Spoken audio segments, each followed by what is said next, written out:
Hello students, this is Vaishnavi Pandya. Last session में हम लोगों ने बात करी थी मैनेजमेंट एज एन आर्ट की। मैनेजमेंट एज एन आर्ट को हमने पढ़ा था और बहुत ही अच्छे से डिस्कशन किया था इसके बारे में, है ना। तो आज के सेशन में हम लोग मैनेजमेंट एज अ साइंस पढ़ने जा रहे हैं और देखते हैं मैनेजमेंट साइंस है कि नहीं है। ये क्वेश्चंस पूछा जाता है और इसमें डिटेल्ड में मतलब डिस्कशन करने के लिए आता है कि आप पॉइंट्स बताइए कि मैनेजमेंट साइंस है कि नहीं है, और नहीं है तो क्यों नहीं है ना। तो ये क्वेश्चंस आ जाता है जनरली आपके एग्जाम्स में, तो इसीलिए इसको मैं काफी डिटेल में हम लोग पढ़ने जा रहे हैं।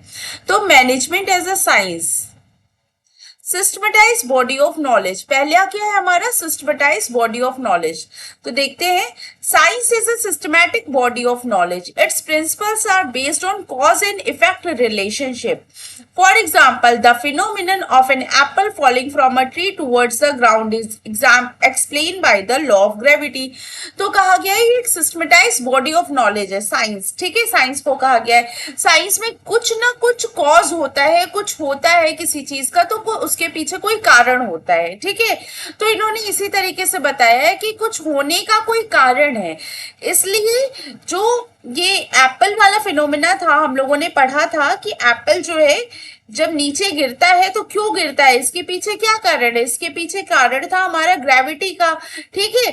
तो यहाँ पे बताया गया कि कुछ कॉज एंड इफेक्ट रिलेशनशिप होता है। साइंस क्या है, कॉज एंड इफेक्ट रिलेशनशिप है, किसी काम के होने का कोई कारण होता है। तो अब देखते हैं जो ये साइंस कह रहा है क्या ये हमारा मैनेजमेंट भी कहता है, क्या हमारे मैनेजमेंट में भी ऐसा है।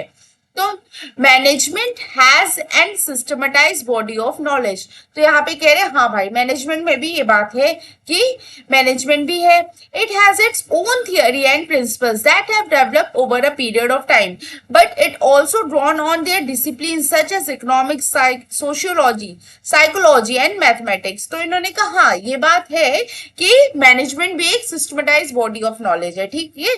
तो इसके पीछे भी कोई थियरी होती है और कुछ प्रिंसिपल्स होते हैं जो इन सारी चीजों के ऊपर बेस होते हैं। तो यहाँ पे सिस्टमेटाइज बॉडी ऑफ नॉलेज जो आपका फर्स्ट पॉइंट था वो कहता है कि हाँ भाई मैनेजमेंट भी सिस्टमेटाइज बॉडी ऑफ नॉलेज है, ठीक है। इसकी भी अपने थियरी है, इसकी भी अपनी प्रिंसिपल्स हैं, okay.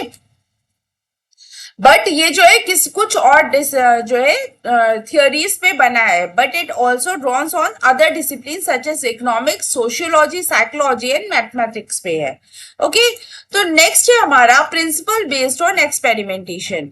Principles based on experimentation, scientific principles are first developed through observation and then tested through repeated experimentation under controlled condition.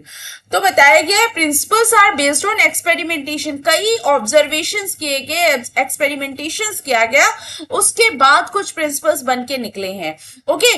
तो scientific principles are first developed through observation and then tested to repeated experimentation। पहले observation हुआ, फिर कई times पे उसका experimentation हुआ, कई बार उसका एक्सपेरिमेंटेशन हुआ कि चीजें वैसे ही आ रही है, सेम वैसे ही आ रही है कि नहीं आ रही है। तो अब देखते हैं कि प्रिंसिपल्स बेस्ड ऑन एक्सपेरिमेंटेशन हमारा मैनेजमेंट है कि नहीं है, ठीक है। तो इसको देखने के लिए हमने नेक्स्ट पॉइंट उठाया अपना, देखिए ये भी है second point. The features of science is not 100% applicable in management। भाई यहाँ पे कह दिया है कि भाई 100% नहीं कह सकते कि प्रिंसिपल्स बेस्ड ऑन एक्सपेरिमेंटेशन हमारा जो है वो पूरा का पूरा, ये जो हमारा सेकंड प्रिंसिपल है ये पूरा का पूरा मैनेजमेंट के ऊपर लागू होता है, ओके। तो although principles of management have evolved over a period of time based on repeated experimentation and observation in different types of organization, जबकि हमारे यहाँ भी डिफरेंट टाइप्स ऑफ ऑर्गेनाइजेशन में कई तरीके से रिपीटेड जो है एक्सपेरिमेंटेशंस हुए हैं, उसका भी ऑब्जर्वेशन हुआ है, लेकिन उसके बाद भी हम ये बात नहीं कह सकते हैं जो यहाँ पे principles based on experimentation second point कह रहा है कि 100% हमारे यहाँ भी सही होता है। तो मैनेजमेंट में आप 100% सही होती है ये बात नहीं कह सकते, जबकि हमारे यहाँ जो है प्रिंसिपल्स जो है इसके वो एक्सपेरिमेंटेशन एंड ऑब्जर्वेशन कई अलग अलग ऑर्गेनाइजेशन में ये चीज हुई है, इवॉल्व हुआ है हमारे यहाँ भी प्रिंसिपल्स, लेकिन फिर भी हम 100% नहीं कह सकते हैं कि प्रिंसिपल्स बेस्ड ऑन एक्सपेरिमेंटेशन ये बात सही है हमारे यहाँ। नेक्स्ट पॉइंट पढ़िए और बहुत अच्छे से समझते हैं क्या कह रहा है। However, since management deals with human beings and human behavior, the outcomes of these experimentation are not capable of being accurately predicted or replicated. So management can be called as inexact science. तो इन्होंने कहा देखिए यहाँ पे हमारा management believe करता है और हम लोग बिहेव करते हैं, हमारा पूरा का पूरा वर्क जो होता है वो ह्यूमन बिहेवियर के ऊपर होता है, वो ह्यूमन बींग्स के साथ होता है। और कौन सा ह्यूमन बींग, कौन सा पर्सन कब किस समय में कैसा रिएक्ट करेगा ये हम 100% थोड़ी बता सकते हैं।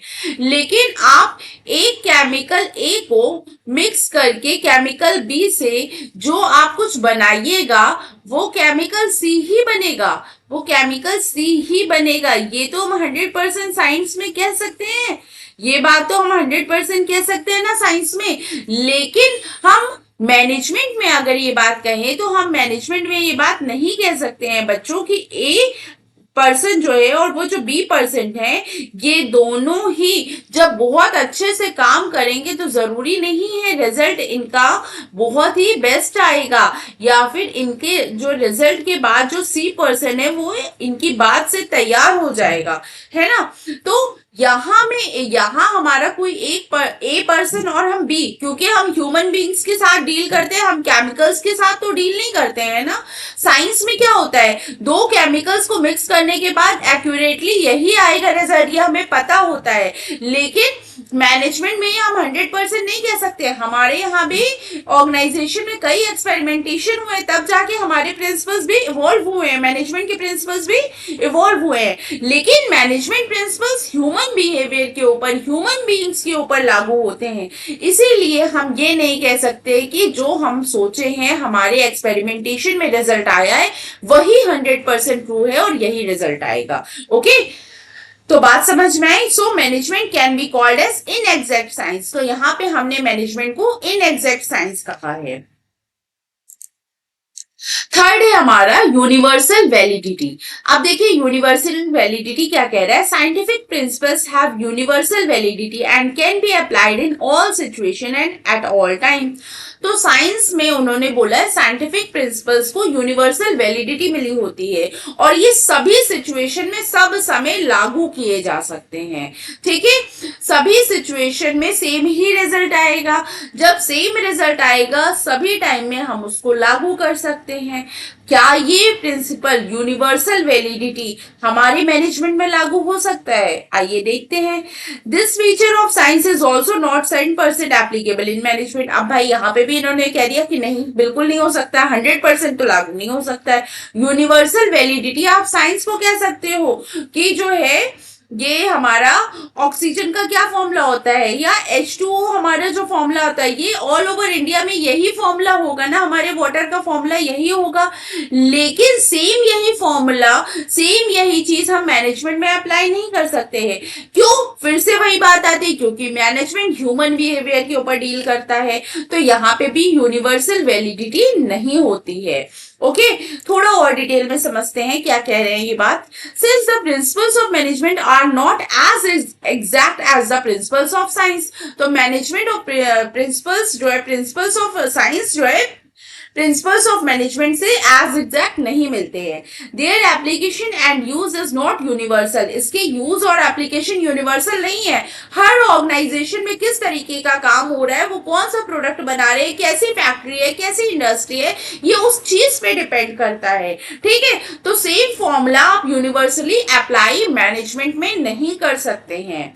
They have to be modified according to given situation. उनको हमें मॉडिफाई करना होगा, उनको हमें अपने ऑर्गेनाइजेशन के अनुरूप बनाना होगा। ठीक है, however they provide managers with certain standardized techniques that can be used in different situation. तो यहाँ पे दूसरी बात ये कह रहे हैं, जबकि हाँ ये है कि मैनेजर को एक स्टैंडर्डाइज टेक्निक मिल जाती है कि आप जब काम करें तो कुछ इन प्रिंसिपल्स को देख के करेंगे। ये सारे प्रिंसिपल्स होते हैं, लेकिन कब कौन सा प्रिंसिपल प्रिंसिपल कहाँ पे लागू होगा ये बता नहीं सकते, कब कौन से सिचुएशन में कैसा पर्सन कैसे रिएक्ट करेगा ये नहीं बता सकते, हर ऑर्गेनाइजेशन में सेम चीज अप्लाई होगी ये भी नहीं बता सकते। तो इसीलिए हम मैनेजमेंट को साइंस नहीं कह सकते। मैनेजमेंट इज नॉट, मैनेजमेंट क्या कहा गया, इन एग्जैक्ट साइंस है। ओके, मैनेजमेंट को हमने क्या कहा है, management can be called in exact science, exactly science नहीं है, इन एग्जैक्ट साइंस। ओके, तो इसी के साथ आज का सेशन फिनिश करती हूँ मैं, और मिलते हैं नेक्स्ट सेशन में, और जब हम लोग मैनेजमेंट एज अ प्रोफेशन पढ़ेंगे, और ये हमारा जो है मैनेजमेंट एज एन आर्ट पढ़ लिया, फिर मैनेजमेंट एज अ साइंस पढ़ लिया, उसके बाद मैनेजमेंट एज अ प्रोफेशन पढ़ेंगे, और इसके बाद हमारा लेवल्स ऑफ मैनेजमेंट आएगा, थोड़ा सा उसको हम लोग डिस्कस करेंगे क्या होता है ये, और इसके बाद ये क्लास, ये चैप्टर हमारा फिनिश हो जाएगा। ओके, तब तक के लिए थैंक यू, बाय बाय।